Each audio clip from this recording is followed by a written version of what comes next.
Hello. This is a bit of an ad hoc video. I wasn't really planning on making this one, but there is some fascinating conversation going on under my Wicked video, my full spoilers review, and I have a lot of thoughts and opinions on it. In my full spoiler review, and in my no spoiler review, I guess, I didn't really analyze Wicked, the story. I'm more focused on the adaptation of it. So I was talking about the movie version and how I thought it was a good representation of the stage version, but I didn't really break down the story of Wicked. And I was just kind of saying things. One of those things being that Glinda is the villain. And the video's been up less than 24 hours, but I've already gotten a bunch of comments from people basically being like, Glinda's not the villain, what are you talking about? And yes, maybe people aren't familiar with the second half, but some people do seem to be familiar with what happens in the second half of Wicked, and they're still commenting saying like she's not the villain of the story, Oz is. And I've essentially only seen one person comment and agree with me, and we will get into their comment because I thought they made a lot of really good points. They've read the book, and so they were able to like reference the book, so we'll get to that eventually. But first, I actually wanted to dive into the story of Wicked. I just thought I'd actually like analyze the story of it while I get ready so that I can explain what I meant by Glinda is the villain, because I think it's really important. The story of Wicked is actually incredibly applicable to, well, really any time throughout history, but especially right now. And so I think it's important for you guys to understand like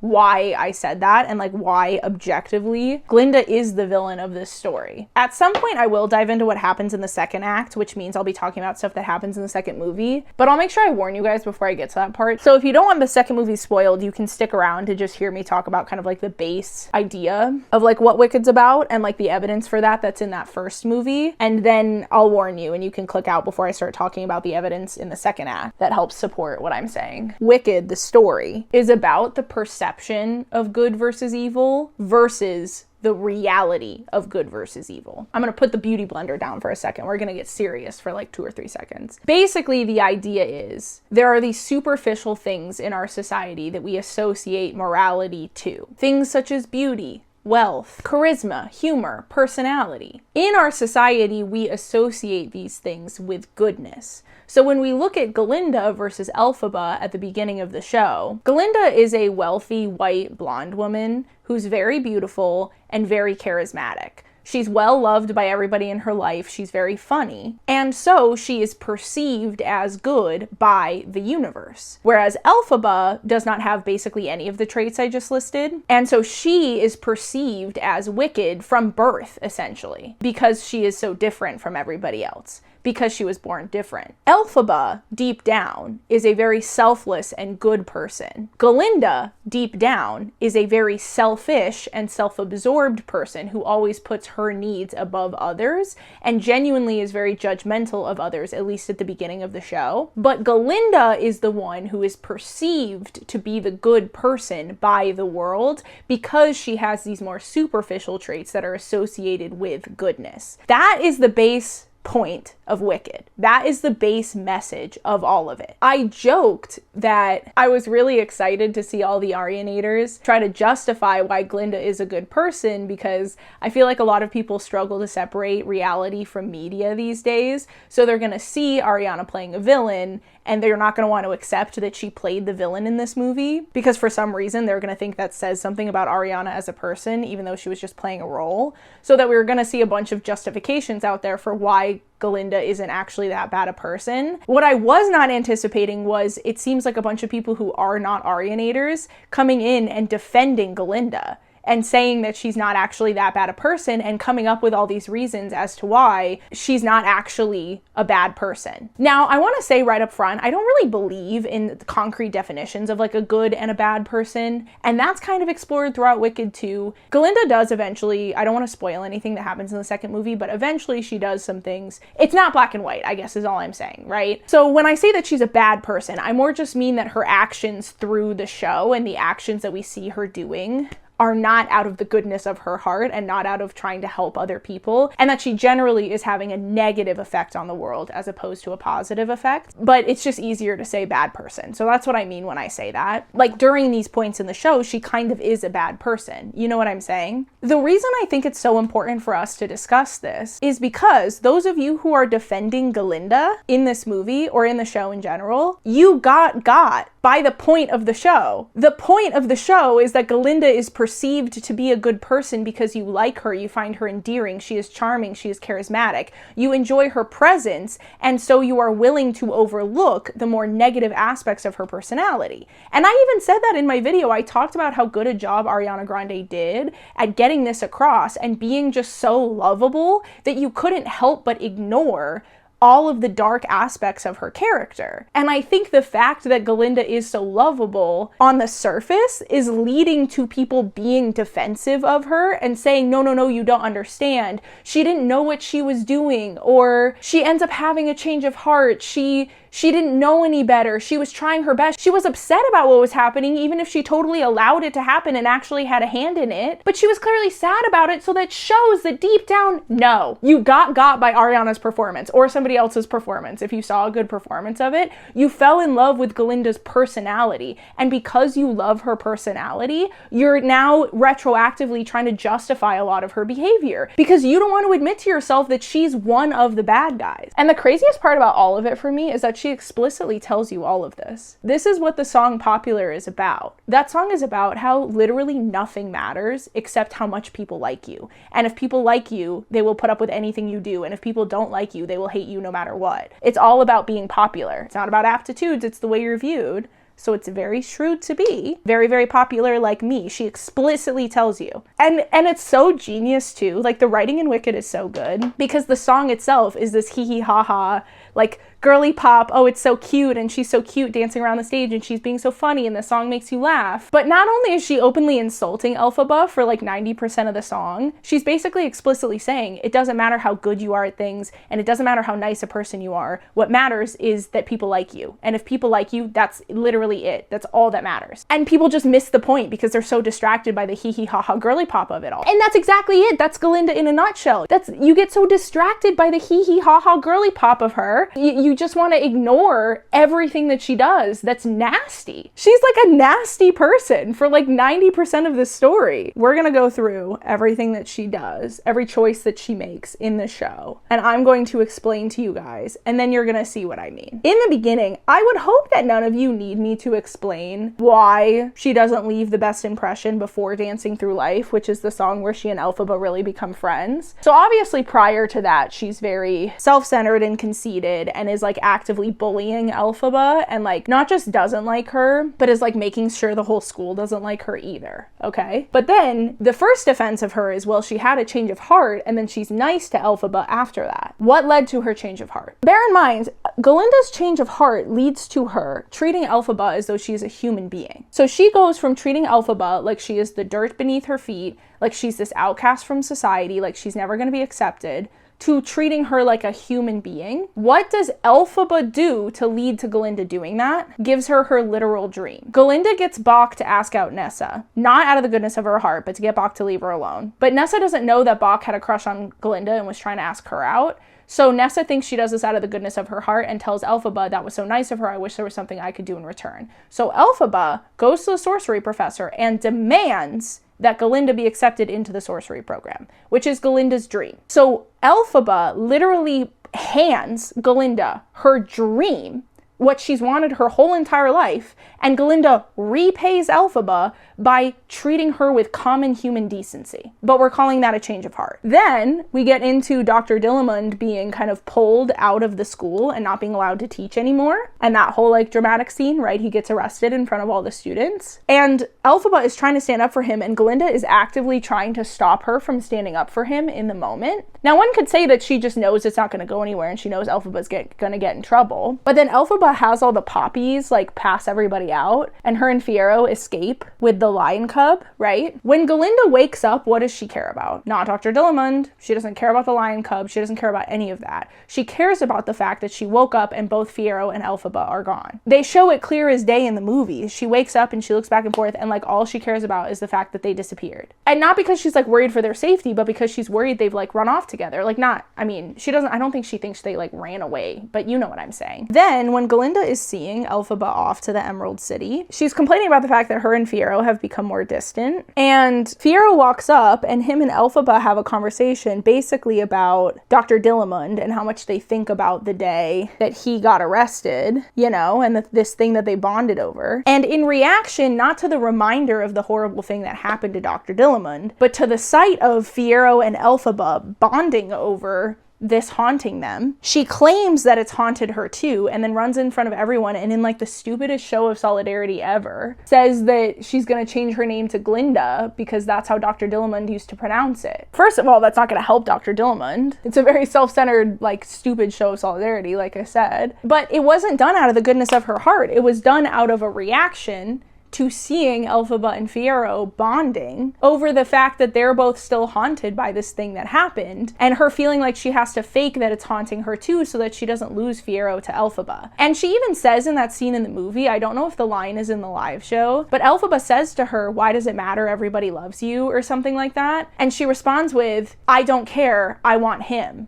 I'm probably butchering the line a little bit, but it's like essentially something like that, where Elphaba is saying everybody loves you. She's like, I don't care, I want him. So then Glinda gives Elphaba a pamphlet that has a little note written in it. And you have to remember that Elphaba's never had a friend in her whole entire life. So this simple, tiny show of friendship from Glinda means the world to Elphaba. And I'm not saying that wasn't nice of her, but all it was a little note. And when she gives her this little note, Elphaba then invites her to the Emerald City with her, where once the big reveal happens, that Oz is the one that's like targeting the animals, Galinda then does everything in her power to convince Elphaba to hear the wizard out and like listen to what he has to say. And I saw a bunch of people like basically making the point that at least at the end of this movie, Glinda represents like centrists that go along with fascist regimes and don't fight them even if they know it's wrong. Pause. We're defending people like that now? Like, is that not something we should be discouraging, right? Like, how often, like, as we have more and more conversations about like civil rights and trying to like create a more progressive world and a welcoming world for everybody, and you'll hear people say things about how like it's not just enough to be against something happening in spirit, like you have to actively work against these things.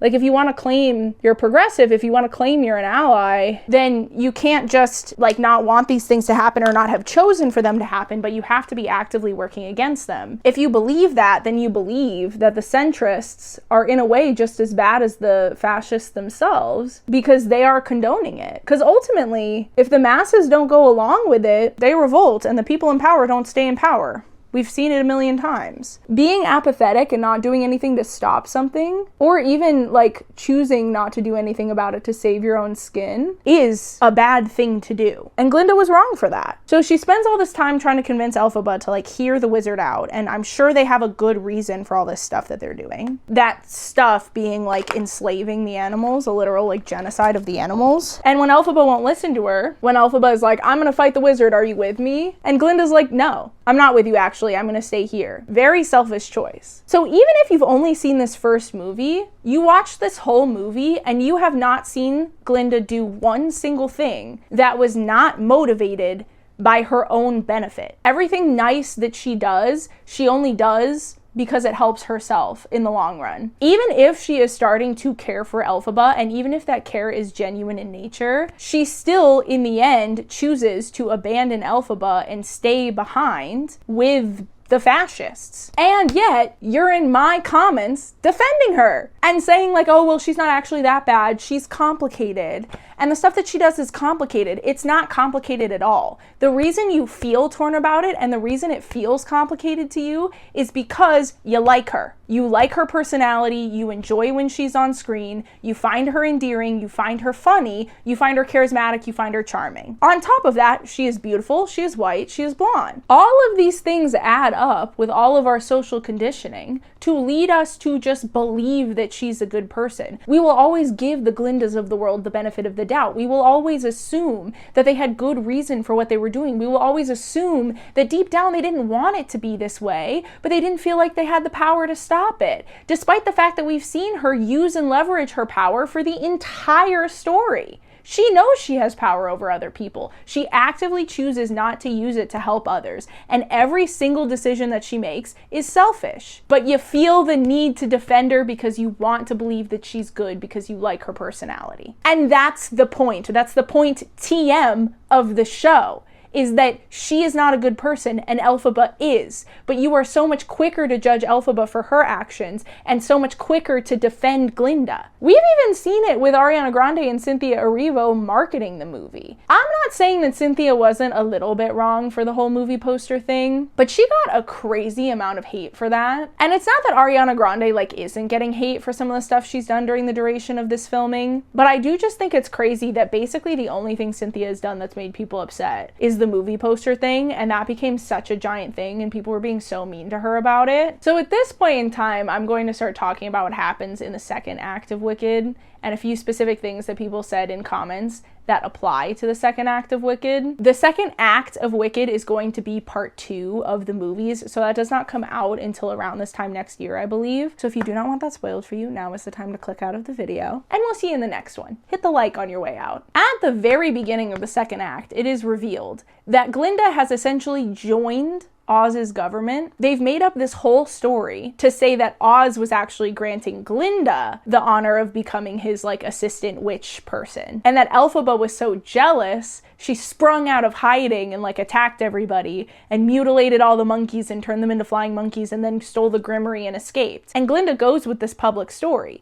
Now, a lot of the defense that I was seeing of Glinda in the comments was that she is the classic definition of a centrist. I think if you've only seen the first movie, having that perspective makes sense. Glinda, at the end of the first movie, isn't necessarily saying she agrees with what the wizard does. She's just saying that Elphaba running off is going to end up with her getting hurt. And her not being brave enough to do that doesn't necessarily mean that she condones or supports what the wizard is doing. For essentially almost the entire duration of the second act, Glinda not only supports what Oz is doing, but is an active part in it and plays a prominent role in helping him maintain his power and trying to take down the Wicked Witch of the West. And the thing that's crazy about it is that, again, this is your last chance. This is a big spoiler for this part, so if you don't want it spoiled, click away. Nessa, Elphaba's sister, ends up becoming a bit of a parallel for Oz. Their dad dies, and Nessa becomes the governor of Munchkinland. She enslaves the Munchkins in an attempt to stop Bok from fleeing, and basically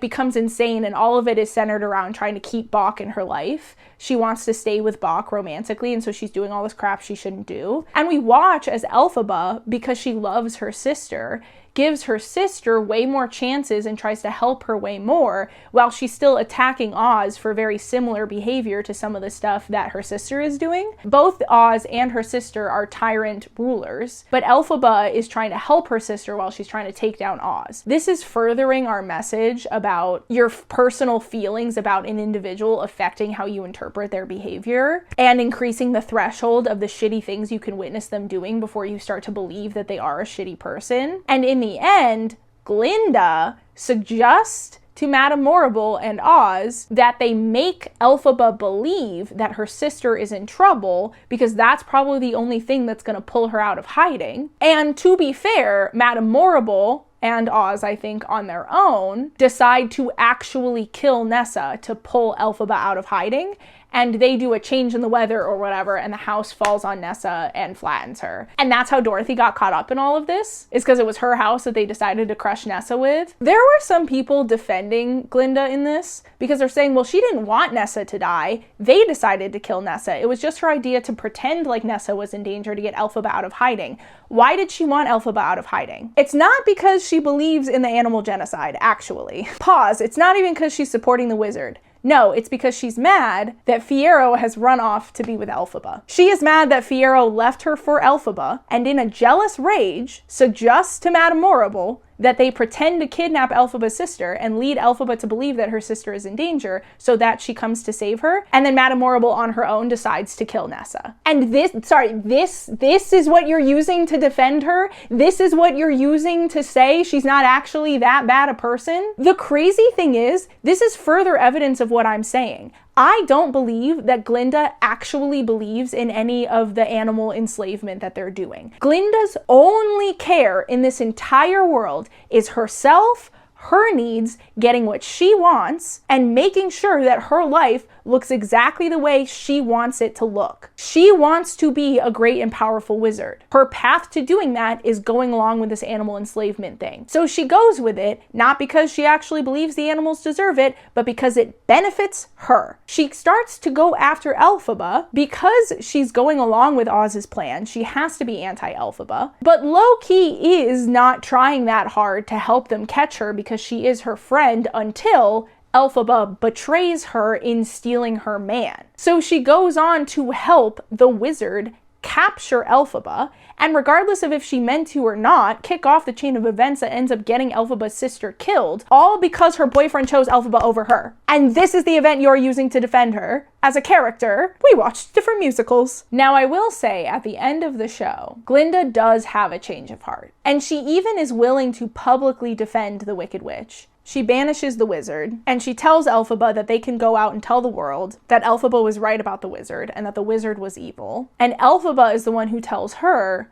I don't think you should do that because I don't think people will believe you, and I think people will turn on you for defending me. They hate me too much, just let me be the villain, let them believe that I'm dead, and go on to do the good I could never do. The line is, I'm limited, just look at me, right? It's superficial, it's about how she looks. I'm limited. And just look at you, you can do all I couldn't have. This is the point. Going back to what I said the theme of the whole show is, Glinda will always be perceived as good by the people. Elphaba will always be perceived as wicked. Glinda defending Elphaba publicly will do nothing but get the public to turn on Glinda because they hate Elphaba that much. But Glinda being charismatic, being personable, being popular, being beautiful, being rich, she has all the power to do good. And at the tail end of the show, when she decides to actually do good, it is implied that that good is then gone on to have been done. I don't know if that sentence made sense, but it's implied that she then moves forward and frees all the animals and,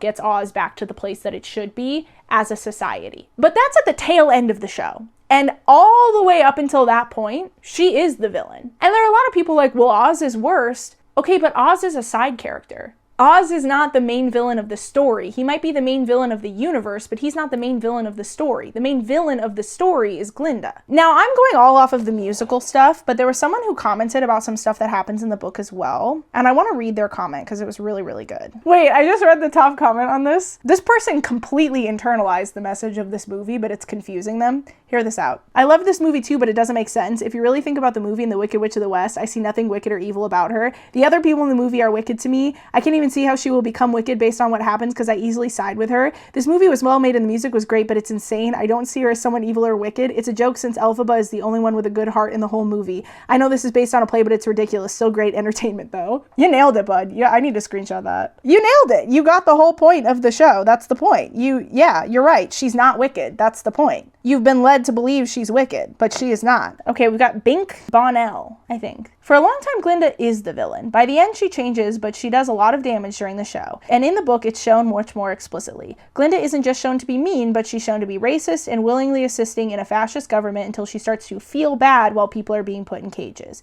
She's a villain even if she has emotions. We can recognize that and recognize that she does have a character arc where she attempts to take accountability for what she's done and who she is. She chose ambition over equality like so many people do in real life. As a black person, she is so much like many white people I know, well-meaning but with extremely damaging actions. Exactly.